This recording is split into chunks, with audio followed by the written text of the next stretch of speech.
Hey, hi Garbage Squad. Today we have a big milestone that we finally accomplished.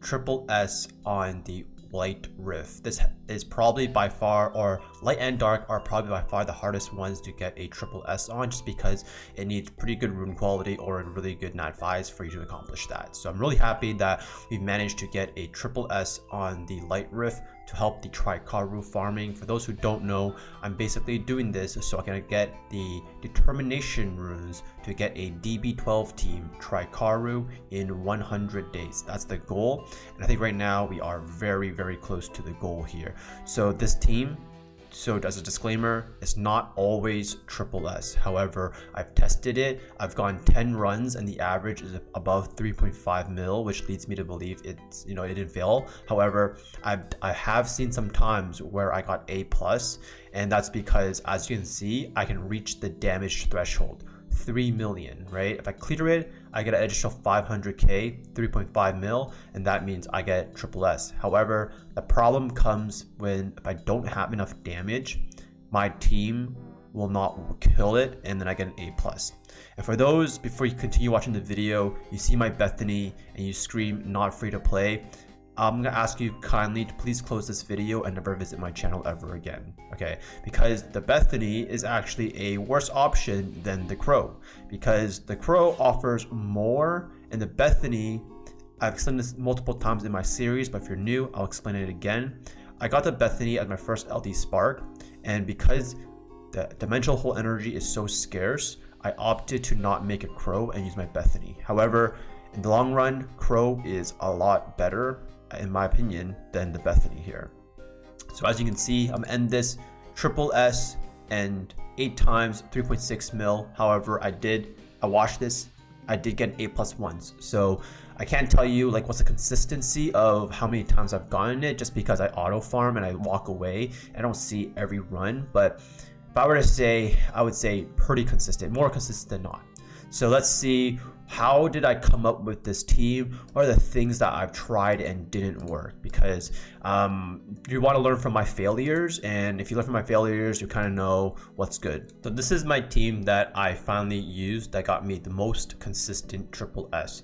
So here is my Theomars. My Theomars is in frontline because he happens to be the beefiest with 8,000 HP. Swift Blade, again, no violent runes on this team, okay?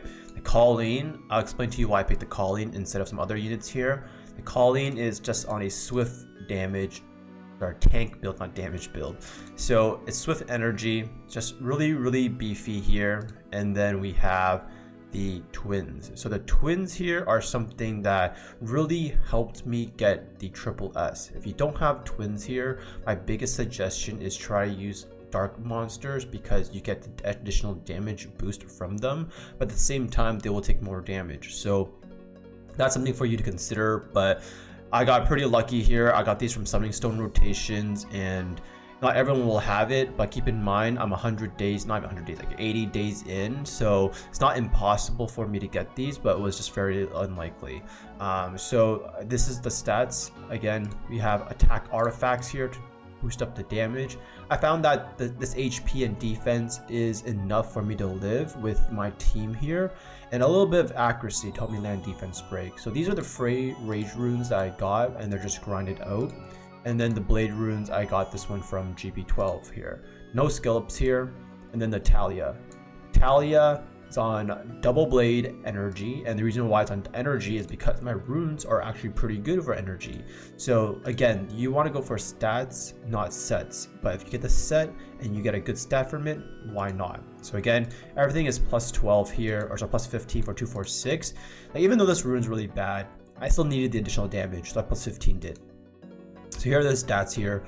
I understand that I'm a little bit over the crit rate limit because of Theomar's lead, but I don't always use Theomar's lead everywhere I go. So I could nerf her to take less crit rate, but then, I have double blade set, so that's kind of where it's coming from. So I'll have to play around with it if I get some new runes here, but this damage is pretty good. Then we have the Drunken Master. So the Drunken Master, I bait him for my Water Rift to do more damage, to get some healing, to replace Bella, and now he has actually become one of the MVPs in my run here because of this healing skill. So because I'm able to heal here, I was able to replace. I have double healers basically, right? So I have Colleen to heal, Dungeon Master to heal. Also, he has a heal over time as well. And then the Bethany. Again, this Bethany, it could be a crow here, but it's not a crow. She's a little bit more beefy than you would think. 300 additional defense here, almost 10k HP. The artifacts are HP. Reason is because she needs to live, because the thing does more damage to her because she's dark. So this team is my triple S team. However, initially, how I built this team is, and how you want to think about it is, okay, you need a lot, like this dungeon requires a lot of damage. Like you need a lot of damage to burst that little bubble thing and then kill it. So I don't have a vampire, right? I don't have that Aragar because I'm still new and I don't have 100 ancient coins or whatever. So what attack buff do you need in your team? The best one is going to be the Dark Vampire and Wind Barbarian King. I don't have either of those. So because I don't have either of those, the options on my team is I'm going to be a Colleen or a Shannon. So initially, initially my first team, I had Shannon in because Shannon has attack buff and defense buff. Defense buffs help you live, right? But I found that the additional healing is more valuable than the shield buff, right? So I put in this. Even though Shannon has a 2A, higher stats, everything like that here, and she's a slow here, right? So, and she has a slow here. It didn't work as good as a Colleen. The healing is just too good. So if you guys have no Wind Barbarian King, no Dark Vampire, Colleen is definitely the pick to go. And then before I put my Drunken Master in, it was actually Bella. So this is the first team that I had. The reason why I put the Bella in is because, again, it's 2A, higher tank stats, it will live the front line, defense brick on skill 1, and attack bar increase with the healing. So healing is pretty important to live, to do more damage, right? But then I noticed that I just didn't have the damage. The Bella doesn't do any damage here. Like, this is my Bella, it didn't do any damage. So what I did was instead is I changed the Bella to put a healer in, and healer in quotes is the Drunken Master. So he actually performed really well here with the healing. I also tried the Sigmaris, so I replaced the Bethany and I did something that looked like this. So I had Sigmaris HP lead with 44% HP, and I thought that, hey, because I'm dying, what if I had more HP? And then Sigmaris just doesn't work very well. Like, his kit does not work very well in this Rift raid. His damage is very negligible compared to like a Bethany or a Crow, for example. So it didn't work out too well. The additional HP lead didn't make too much sense because I still died and I didn't have the damage output from the crit rate to blast something through. So it didn't work well. So what I did instead, my next option was, if I put a Rouq in, if I ruse a Rouq and I team up, would it work as good? And this would be the team. And I was playing around with it. I wasn't really sure. I feel like the Crow is better instead of the Rouq because he's got a branding skill. He's got a big fat nuke, whereas the Rouq, he's just able to cycle cooldowns, and his super scratch, like maybe RNG super scratch, might do well, might not do well, and it's not very reliable. So overall, I don't even know how this run will go because it's my first time doing it. But overall, when I was trying it, when I was autoing it, I just found I was not getting triple S. So maybe I am, maybe I'm not. But as you can see right here, I'm always constantly topped off here with my team. And the reason why I put Theomars in frontline is because he has Endure. So if he just gets popped, he pops the Endure, then I heal back up, and then he has another life per se, right? So that's the reason why I put the Theomars in frontline. Also why I'm double modding him, because I need him to do more damage for this Rift raid. Because keep in mind, my Drunken Master, he's not max skilled yet. I'm having really bad luck with getting some skill ups here. So it's been quite some challenge. And if I'm correct here, the Drunken Master does ignore defense, so it's actually pretty good. Ignoring defense here is pretty good. Like, you can just see I'm already at the requirement, 3 mil. Like, I'm already there. Like, this is going to be triple S if I clear it.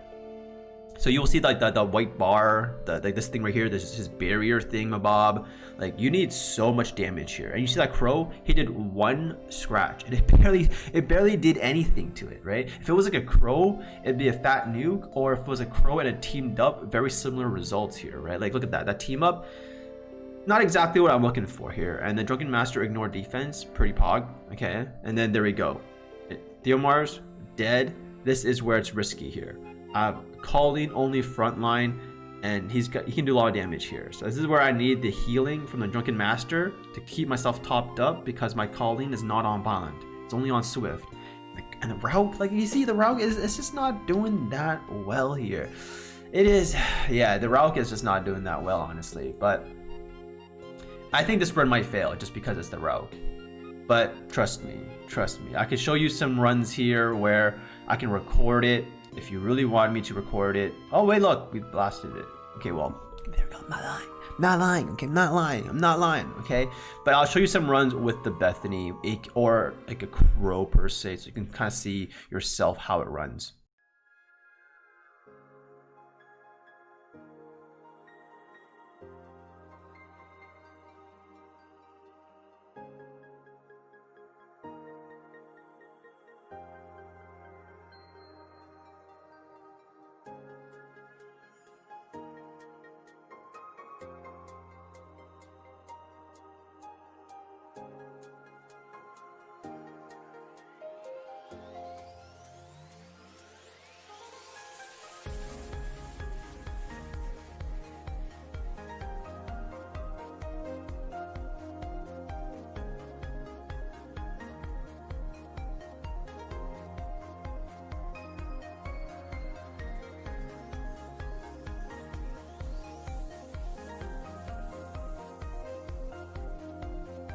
There you have it. That's my SSS Light Beast team. Again, the secret is try to have damage dealers that heal and just tons of damage to break through the shield and just bob through it. Support monsters don't work too well. I even tried the Mav to cooldown reduce. Didn't work too well in my opinion here. So here's my team, very free to play friendly. Make sure you leave a like, comment, subscribe, and see you guys in the next episode.